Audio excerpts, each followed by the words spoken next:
Hi folks, how are you doing? Here we are once again in this Learning with Paul Morphy series. Today we're gonna see how does the genius from United States, genius from New Orleans, punishing. We're gonna see him punishing the early development of the queen in the very first moves of the game. As you might already know, developing the queen is generally not a good idea in the very first moves of the game. Moreover, if it's an open game, e4, e5 has been played, and even more if the queen is just going after some pawns, enemy's pawns, just hunting them, and getting chased around the board without developing other pieces. So Paul Morphy was white once again here. His opponent was James McConnell. This game was played in 1849 in New Orleans, his home city. e4, e5, once again an open game. We see knight f3, very logical move, the most logical probably in this position, just developing the knight to its most natural square, attacking the pawn on e5, getting ready to get the bishop out and castle. Now the pawn is under attack and black has a couple of ways to protect it. The most natural and very correct move is to play knight c6, developing a piece and protecting it. The way black plays here, in defense the pawn on e5 is not the best by any way. Black plays here queen f6. Now it certainly protects the pawn, but developing the queen in a so early stage of the game is not a very good idea. As we will see, Paul Morphy would punish black heavily for having this queen out so early. Now knight c3 is very logical. He's trying to, well, first of all he's developing a piece, but he's threatening now to go to d5, attack the queen, and if the queen is not careful enough and is not defending the c7 pawn, from d5 the knight would be able to check black king on e8 and fork him to taking the the rook on a8. Black stops this idea, playing c6. Now this square is controlled by this pawn, but well, here white could have played something very logical, something like bishop c4, getting ready to castle, but already at this point, having a couple of knights developed and taking into account this early developed queen on f6, black can already strike into the center with d4. Now he will be sacrificing some pawns to chase this queen around and eventually get a very good position. Now black takes and white advances this pawn, attacking the queen. Now the queen is going to start to run around the board. If the queen just goes back to d8, white will take his pawn back, have his strong pawn on e5, couple of developed pieces, and black has basically nothing, just a pawn on c6 looking very ugly. So black goes to g6, trying to keep this queen a little bit active, but as we saw, white is going to sacrifice pawns and go after the black king. And the tempos, the black is going to lose, taking pawns and getting around with his queen. White is going to use those tempos to develop pieces and attack. Bishop d3, attacking the queen on g6. Obviously he's letting this g2 pawn unpre, but as we will see, he will have no problem there. Black just goes away with that pawn. Now he's up 2 pawns, but white has already 3 pieces developed. This pawn on e5, and he's going to harass this queen, developing even more pieces. Rook g1. Now note that everything is protecting.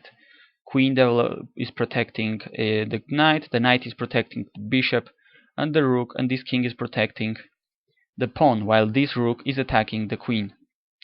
Queen h3, rook g3 attacking once again.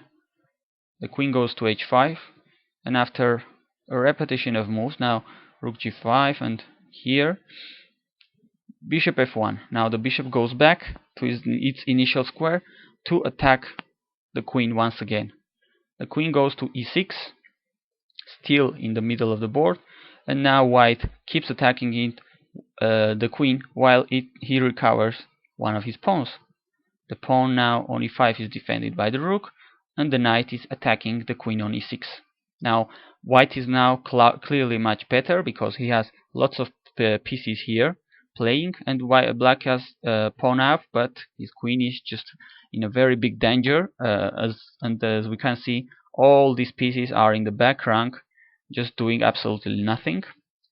Queen e7, and now, well, a very intelligent move, knight e4, giving extra protection to this rook, which is already protected by the bishop, and having into mind some ideas to go to d6, check the black king, make him move, do not allowing him to castle, and try to, well, create some problems to him in the center.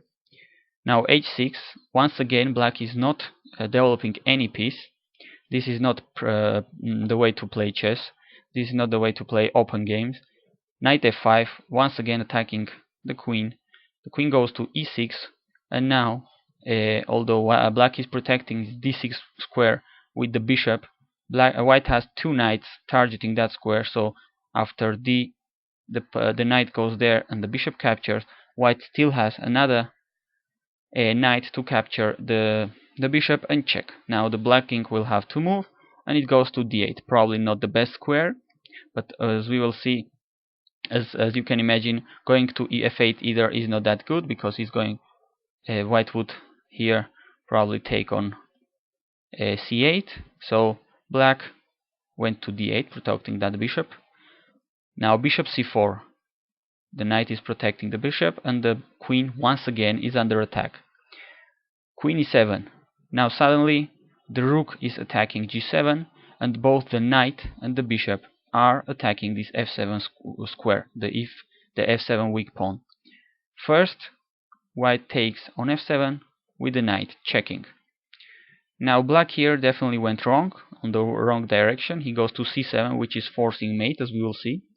But going to e8 isn't very great as well, because white just takes here.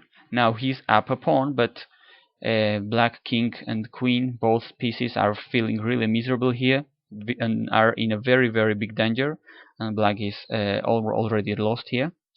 But going to c7 is even worse, because it is forcing a checkmate combination. Now this is the danger of having your king in the middle of the board, as we will see, and even without queens, sometimes the opponent is able to checkmate the king in the center. So queen d6 check, forcing the exchange of queens. Take. Now this pawn cannot be taken, it is protected with the knight. This square is also guarded by the knight. The king has only one square to go, b6. Now note that white could easily take the rook on h8 and have a big advantage of material, but he's not thinking about material, he's thinking about winning with checkmate in a fast way. So bishop e3, developing yet another piece. There is no place that the king can go. The only move available here is to put the pawn in between, but it is still taken because the rook is protecting the bishop. Only move here, rook a5, and now simple move, rook g3. The idea is that all these squares are protected by the bishops, and white is going to be able to go to a3, checkmate the black king on the a5 square. And there's really no way that black can stop this threat. Any other move, any move he plays here, rook a3 is going to checkmate him. Here, black player went with b5, but anyway, rook a3 is checkmate because all squares are protected by white. So black gets checkmated in only 23 moves, and the reason he had such a horrible game is because he went out with the queen in the very first moves, went after some pawns, hunting them, did not develop any piece, and went on to be punished very, very heavily. So guys, this is not something you want to do in your game, so hoping this was entertaining and helpful for you. Thanks for watching.